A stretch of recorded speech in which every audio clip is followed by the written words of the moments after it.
Então, meu nome é Wanderson. Eu tive o grande prazer de me graduar junto com o Andrews, né? Ele na categoria de bacharel e eu de licenciatura. E a diferença entre bacharel e licenciatura é que licenciatura tem algumas disciplinas mais voltadas para dar aula, mas não necessariamente eu preciso dar aula, eu posso também pesquisar, fazer como qualquer cientista. Posso adquirir minha CRBio normal, a carteirinha de profissionais da área, e posso realizar essa profissão normalmente como se fosse bacharel também. Fiz meu TCC na Uninove, faço parte do grupo Genite, né, que é o mesmo grupo que o Andrews também faz parte. E eu particularmente, e mais faço parte de um subgrupo do Genite, que trabalha com planárias aquáticas. E o meu TCC foi nessa área, foi com esse espécime, que foram planárias aquáticas. Esse meu trabalho foi baseado nos estudos do etólogo americano John B. Calhoun, na década de 50. Na verdade, ele trabalhou 30 anos com isso. E esse termo, ralo comportamental, foi cunhado por ele. Ele que descobriu esse efeito em superpopulação de roedores, de ratos norvégicos, e ele cunhou esse termo. Bom, em 1950 foi um período pós-guerra mundial, quando as populações das grandes metrópoles do mundo inteiro estavam crescendo drasticamente. Era uma preocupação premente das pessoas daquela época de quais são as consequências negativas que isso poderia ocorrer na sociedade como um todo, né? Foi na geração Baby Boomer, né? Após a Segunda Guerra Mundial. Então pesquisas começaram sendo feitas sobre superpopulação. E o John P. Calhoun foi um dos mais influentes, né, com suas pesquisas com roedores. Ele basicamente o trabalho dele consistia no seguinte: ele criava, né, uma população de roedores. Essa população, na verdade, ele criava um ambiente utópico, não tinha não tinha nenhum efeito, nenhum fator limitante. Ele deixava a população crescer, a população de roedores crescer, sem nenhum fator limitante. Não havia, era alimentos suficiente, sem nenhum fator. Ele não tinha predação, não tinha, ou seja, era um ambiente bem utópico mesmo, onde o único fator limitante seria o excesso populacional, ou seja, a densidade populacional. Então ele observou que conforme a população crescia, chegava um momento que os indivíduos passavam a se comportar de maneiras atípicas, passavam a apresentar atos comportamentais atípicos daquela espécie. Então, ele observou uma série de categorias de atos atípicos, aberrantes, de comportamentos aberrantes, que colocava a população em perigo de extinção. A população diminuía, ia diminuindo, a taxa de natalidade diminuía, a taxa de mortalidade aumentava, por fim, a população ficava extinta. E essa era a preocupação de que isso poderia acontecer com os humanos também. Dentre os atos comportamentais que ele observou canibalismo, falta de cuidado parental das fêmeas, comportamento que ele chamou de homossexual ou pansexual, e alguns indivíduos, não eram todos os indivíduos que possuíam esses comportamentos. Existiam comportamentos para alguns indivíduos, para uma série de indivíduos, e outros indivíduos apresentavam outros comportamentos. Então tinha alguns indivíduos que apresentavam esse comportamento homossexual, outros praticavam canibalismo. Agora, tinha um comportamento bem estranho, bem interessante, que ele chamou esses indivíduos de os belos. Ele chamou esses indivíduos de os belos por quê? Porque esses indivíduos, eles eram como fantasmas dentro lá da comunidade de ratos lá.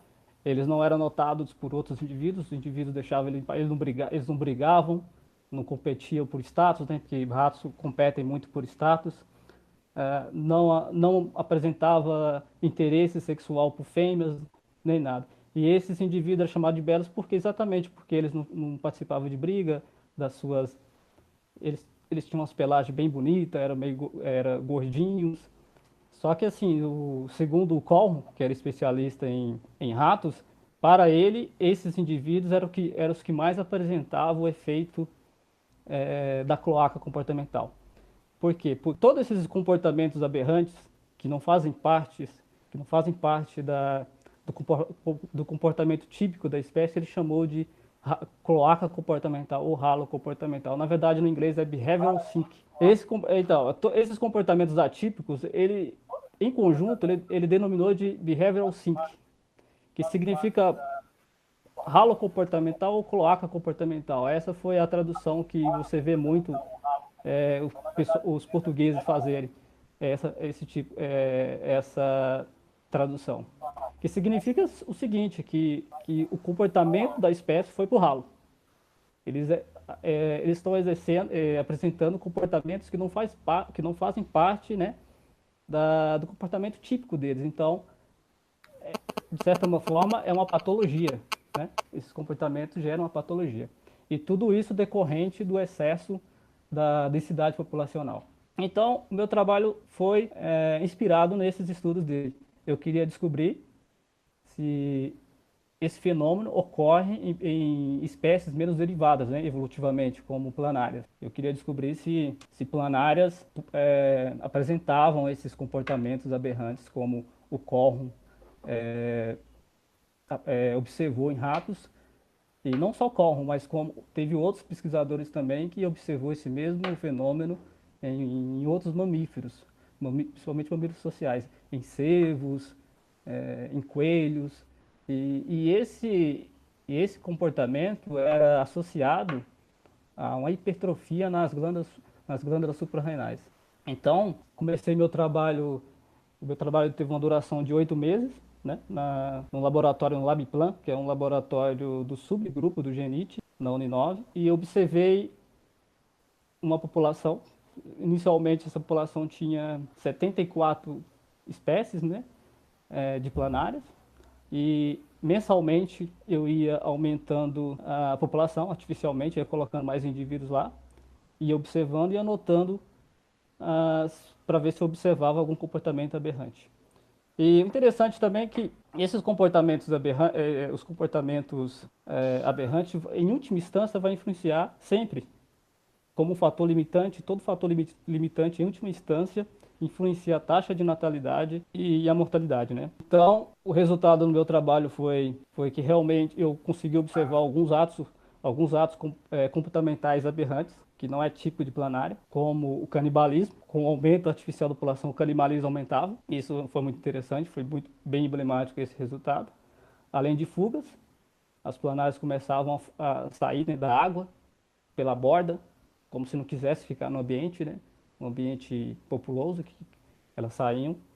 E, sem falar em aspectos mais fisiológicos também, que nas minhas planárias também acabaram adquirindo, como uma morfologia irregular, como fragmentações múltiplas, né, que levavam à morte, muito diferente do que é comum na espécie, que elas fragmentam, só que para reproduzir, e geralmente em duas partes só, né? Essas eram bem múltiplas e, e levavam à morte os indivíduos. Teve um mês que praticamente a metade da população morreu.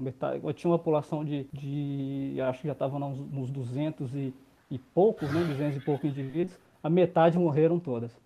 É, Então, esses resultados corroboraram, sim, com a hipótese de que não só animais superiores, né, como os mamíferos, mas também como planárias, poderiam ter também esse efeito da cloaca comportamental. Essas fragmentações que eu falei que ocorreram era acompanhada de deformações. Eu encontrei quimerismo também. O quimerismo geralmente é um problema de desenvolvimento. Ocorre na fase embriológica, né? Na fase embrionária. Então, esses quimerismos que eu encontrei foi neonatos que já nasceram com esse quimerismo. Ou seja, não está relacionado a, as secções. as secções, exato. Porque, claro, as planárias ela tem umas células totipotentes, né, chamadas de neoblastos, que, que faz ela se regenerar completamente a parte do corpo que elas perdem, né? Aliás, elas se reproduzem assim, se você partir uma planária ao meio, as duas partes regenera as partes faltantes e fica com duas planárias, uma cópia da outra. No caso, você pode fazer um experimento interessante, que se você pegar uma planária e seccionar, digamos, a parte encefálica dela, só a parte encefálica dela, ela regenera a outra parte encefálica. Aí fica uma planária com duas cabeças, se fosse uma hidra lá da mitologia grega. O meu plano agora é mestrado. Eu pretendo fazer a pós. Mas assim que surgir a oportunidade, pretendo fazer na USP, né? Assim que surgir lá a inscrição lá, que abrir a inscrição lá, eu já vou entrar com o meu projeto e ver se consigo fazer um mestrado na USP.